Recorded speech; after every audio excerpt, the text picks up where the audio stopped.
প্রিয় দর্শক, দেশ এবং প্রবাসে এই মুহূর্তে যে যেখান থেকে আমাদের ইউটিউব চ্যানেলটি দেখছেন সবাইকে প্রীতি এবং শুভেচ্ছা জানিয়ে শুরু করছি আজকের প্রতিবেদন। তো দর্শক, দেখতে পাচ্ছেন যে সুন্দরী বোন আমাদের সামনে আছে। এই সুন্দরী বোনের জীবনের গল্প আমরা শুনবো। আপু, আসসালামু আলাইকুম। ওয়ালাইকুম আসসালাম। কি নাম ভাইয়া? সুমাইয়া আক্তার। সুমাইয়া আক্তার। তো সুমাইয়া আপু কি ভালো? জি ভালো। তো এই যে ভিডিওর সামনে কেন, কিসের জন্য একটু বলবা?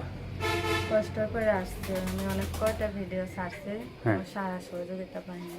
মানে এই যে কষ্ট করে যে ভিডিওর সামনে আসলা, হ্যাঁ, জি অনেকেই ফোন দেবে বা অনেকেই সুমাইয়ের সাথে যোগাযোগ করতে চাবে, হ্যাঁ, জি সবার সাথে কি যোগাযোগ বা ফোন বা কথাবার্তা হবে? হবে। হুম, জি হবে। হবে। তো যারা তোমাকে ফোন দেবে তারা অনেকেই জানতে চাবে যে সুমাইয়াপুর দেশের বাড়ি কোথায়। দেশের বাড়ি সাভার। সাভার। যে অনেক কয়টা যে ভিডিও করছো, হ্যাঁ, হ্যাঁ, তুমি যে বললা, তো সেখানে কি দর্শক ভাইরা তোমার সাথে যোগাযোগ বা ফোন বা কথাবার্তা বলছিল? কয়েকজন বলছিল সাহায্য সহযোগিতা করতে চায় না বলে, তার জন্য আমি কাজ করতে গেছি, ফোনটা অফ করে হুম ফোনটা রিসিভ করতে পারিনি। হুম। মানে ফোনটা রিসিভ করা হয় না। জি তো এই জন্য তাদের সাথে কথা হয় না। এমনিতে কি কেউ কি মানে সাহায্য সহায়তা করছিল, মানে টাকা পয়সা দিয়ে হেল্প করছিল? না বা অনেকে আছে যে মানে মেশিন, সেলাই মেশিনের জন্য মানে না, দর্শকদের কাছে বলে, এরকম হ্যাঁ, কেউ দেয় নাই। দেয় নাই। তো যারা তোমাকে ফোন দিছিল, হ্যাঁ, হুম। তাদের সাথে কি ঠিকঠাক মতো ভালো কথা হয়েছিল না? কথা বলছি, হেল্প করতেছেও, করে নাই, হুম কথা দিয়ে কথা রাখে নাই, এর জন্য প্রতিবেদনের সিম ধরি নাই, কাজকর্ম করছি। হুম বাসায় বসে থাকলে তো আর কেউ আমাকে খাওয়া দিবে না। আমার ছোট দুজন ভাই বোন আছে, হুম। দাদির অসুখ, ওষুধ টষুধ কিনতে হয়, এর জন্য কাজকর্মে জায়গা। এই যে দাদির ওষুধ কিনতে হয়, হ্যাঁ, তোমার ফ্যামিলিতে কি মানে তুমি ছাড়া আর কেউ নাই, মানে বাবা বা চাচা, না দাদিকে দেখার মতো? না, আমার বাবা একাই। একাই? তো বাবা কোনো কাজ বাজ করে? না, বাবা আমার কাছে নাই, বাবা ভারত চলে গেছে। ভারত চলে গেছে? কি বিয়ে শাদী করছে নাকি? হ্যাঁ করছে। করছে? মানে তোমার আম্মু আছে? আম্মু চলে গেছে। আম্মু কি বাবার সাথেই সব চলে গেছে না, আরেক জায়গায়? তালাক হয়ে চলে গেছে দুইজন দুই। মানে বাবার বাড়ি চলে গেছে। হুম। তো এই যে আম্মু নাই, বাবা নাই, ঠিক আছে, কেমন লাগে? খারাপ লাগে। খারাপ লাগে? আমি যেহেতু একটু আছি, আমার ছোট ভাই বোন দুজনের অনেক খারাপ লাগে। খারাপ লাগে।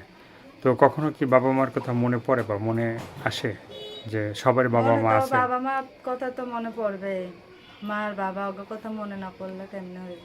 হুম। যে তারা তো আমাকে কথা মনে পড়ে না। মনে পড়ে না? না, তো এমনিতে কি লেখাপড়া করছিলে? অল্প। কোন ক্লাস পর্যন্ত? থ্রি। 3। এরপরে কি আর যাওয়া হয় না? না, বাবা মা আলাদা হয়ে গেছে, আর যাইতে পারি না। তো আমাদের যে সরকার আছে, যে আমাদের যে মাননীয় প্রধানমন্ত্রী আছে এখন, ঠিক আছে, হুম। শেখ হাসিনা, তো সে কিন্তু মেয়েদের লেখাপড়া একদম ফ্রি করায়। তো সেক্ষেত্রে তো তুমি লেখাপড়া চালাই যেতে পারতা। না, এখানে ফিরে কোনো লেখাপড়া নাই। মানে স্কুলে তো ফ্রি বই দেয়, তারপরে উপবৃত্তি দেয়, কাগজ যেখানে কলমের যাইতে টাকা দেয়। হবে টাকাই লাগবে, টাকা ছাড়া কোনো জায়গা কিছু ফ্রি নেই। কিন্তু ইচ্ছা আছে কি লেখাপড়া মানে করিয়া মানুষের মতো মানুষ হওয়ার? ইচ্ছা তো আছিল, এখন আমার তো বয়স হয়ে গেছে 17-18 বছর। হ্যাঁ, এখন তার মানে, ইচ্ছা আছে ভাই বোনদের জন্য যদি মানুষ করতে পারি, ভালো করে পড়ালেখা করে, হ্যাঁ, তাহলে অনেক ভালো হইতো। ভালো হইতো। তো যদি কেউ এই সুমাইয়া আপুর সাথে যোগাযোগ করতে চায়, হ্যাঁ, তো সুমাইয়া আপুর ফোন নাম্বারটা কি বলা যাবে? জি, বলো তাহলে আমরা একটু শুনি। 017 017 89 89 2207 2207 56। 56। আর একবার একটু আস্তে আস্তে বলো, হ্যাঁ। 017 017 89 89 22 22 07 07 56। 56। তো এই ফোন নাম্বারটা কি ইমো আছে? না, আমার ইমোফোন নাই। ইমো নাই? সংসারে অনেক কষ্ট চলে, আর ইমোফোন কোথায় থেকে পাবো? তো মানে সুমাইয়া আপু মানে থাকা হয় কোন জায়গায়? থাকা হয় ভাড়া বাড়ি। হ্যাঁ, ভাড়া বাড়ি ভাড়া বাড়িটা কোথায়? সাভার বক্তারপুর। সাভার বক্তারপুরে। তো সেখানে যে ভাড়া বাড়ি থাকো, হ্যাঁ, হুম। তো অনেক সময় আছে না যে যেখানে থাকা হয় সেখানে অনেকে মানে প্রেম ভালোবাসা করতে চায় বা বিয়ে শাদী করতে চায়, ঠিক আছে? এরকমও আইছিল আমার এখানে, কিন্তু দাদি বিয়া দেই নাই। হুম। গৃহস্থ একটা ভালো ছেলে পাইলে তার কাছে বিয়া দিবে আমাকে, হ্যাঁ। মানতার বেদের কাছে বিয়া দিব না। হুম। মানে এই যে আমিও বসি নাই। হ্যাঁ, তোমার ইচ্ছা মানে কি মানে গৃহস্থ ঘরের ছেলেকে যে গৃহস্থ একজন ভালো পরিবারের ছেলেকে পাইলে বিয়ে করো, মানে ভালো পরিবারের ছেলে যদি তোমাকে বিয়ে করতে চায়, তাইলে আমি তোমার বিয়ে দাদি কি করবো। তোমাকে বিয়ে দেবে? জি দেবে। তো এখন বিয়ে যদি তোমাকে কেউ করতে চায়, হ্যাঁ, তো সেখানে কি মানে গৃহস্থ ঘরের যদি কোনো ছেলে যদি বিয়ে করতে চায়, তো তোমার গার্জিয়ান হিসেবে কে মানে কে আছে? দাদি ছাড়া কে দাদি আছে? দাদি আছে আর কেউ নাই। দাদি আছে আর কেউ নাই? তো আল্লাহ ছাড়া দাদি ছাড়া কেউ নাই। কেউ নাই। তো এখন যদি বিয়ের প্রস্তাব কি আসলে কি তোমার সাথে কথা বলার পরে কি দাদির সাথে কথা বলবে? হ্যাঁ দাদির সঙ্গে কথা বলবে, বিয়ে ঠিক করলে দাদির সঙ্গে তো কথা বলবে। মানে বিয়ে ঠিক হলে দাদির সঙ্গে কথা বলা হবে, গার্জিয়ান হিসেবে দাদি আছে। জি তো মানে কখনো কি গোলাপ নিয়ে কেউ মানে সুমাইয়ার পিছে ঘোরে না? না হুম, গোলাপ দেয় না কেউ? না লাল গোলাপ, নীল গোলাপ, হলুদ লাল গোলাপ নেই না আমি। নেও না? এখন যদি কেউ নিয়ে আসে, ঠিক আছে, একটা লাল গোলাপ, আমাকে পরিবারের ভিতরে মনে করেন প্রেম করতে আসে, বিয়ে করতে আসে, আমার দাদি না করছে আমারে হুম যে এরকম বেদে ফ্যামিলির কাছে বিয়ে দেবো না, হুম। কোনো ভালো পরিবারের যদি একজন গৃহস্থ ছেলে তোরা পছন্দ করে তার কাছে দেবো। তো এখন যদি বেদে ছেলেরা এই ভিডিওটা দেখে, ঠিক আছে, তো তারা তো মানে তোমাকে কি মানে মার ধরে দেবে না যে তুমি আমাদের ভালোবাসতে চাও না? না হ্যাঁ, তো গৃহস্থ ঘরের ছেলেরা যদি মন থেকে ভালোবাসে তোমাকে, ঠিক আছে, জি তুমি তাদেরকে কি মন থেকে ভালোবাসবা? যে মন থেকে ভালোবাসবো।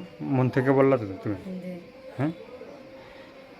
তো দর্শক, এই আপুর মানে স্বপ্ন বা শখ গৃহস্থ ঘরের ছেলের সাথে প্রেম করে ভালোবেসে তার মানে তার সাথে সংসার করবে। তো আপনারা যারা ভিডিওটা দেখবেন, আপুর যে ফোন নাম্বারটি আছে সেই নাম্বারে আপুটির সাথে যোগাযোগ করবেন এবং তার সাথে কথা বলবেন, এবং সে যদি ভালো কথা বলে অবশ্যই তার পাশে থাকবেন। তো আর কি বলতে চাও তুমি সর্বশেষ? সর্বশেষ বলতে চাই, আমি সেলাই মেশিনের কাজ জানি, কোনো ভাইয়ের যদি আমার পছন্দ লাগে আর দয়া হয় মনে, একটা সেলাই মেশিন কিনে দিলে অনেক উপকার হবে। মানে সেলাই মেশিনের কাজ কি তুমি মানে শিখছো কোথায়? শিখছি আমাকে এখানে এককালে ট্রেনিং হয়েছিল 3-4 বছর আগে। মানে ট্রেনিং, ওই যে এনজিওর মাধ্যমে যে ট্রেনিং দেয়, হ্যাঁ তো সেখান থেকে তুমি শিখছো? যে তো সেখানে কি কাটা ছিঁড়ে মানে সব কিছু পারো? যে সব করে। এই যে ড্রেসটা তোমার গায়ে যে ড্রেসটা, এটা কি মানে তুমি নিজে বানাইছো নাকি?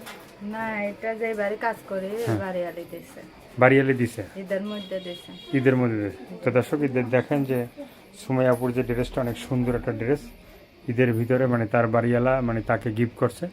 তো অনেকটা সুন্দর ড্রেস, আর সে দেখতেও সুন্দর। তো আর কিছু বলার আছে ভাইয়া? সবাই ভালো মন্তব্য নিয়ে ফোন দেবেন, কেউ খারাপ কথা বলবেন না ফোন দিয়ে। তো দর্শক, এই আপুর কথাগুলো শুনলেন, ভালো লাগলে অবশ্যই তার পাশে থাকবেন। সাহায্য সহযোগিতা, প্রেম, ভালোবাসা, বিয়ের সাথে যে যেটা করবেন সেটা আপনাদের একান্তই ব্যক্তিগত ব্যাপার। ভালো থাকেন, সুস্থ থাকেন, 5 ওয়াক্ত নামাজ পড়বেন, আর দেশটাকে বেশি বেশি করে ভালোবাসবেন। যারা নতুন, চ্যানেলটি সাবস্ক্রাইব করে সঙ্গে থাকবেন। সবাইকে আল্লাহ হাফেজ, সবাই ভীষণ ভালো থাকবেন।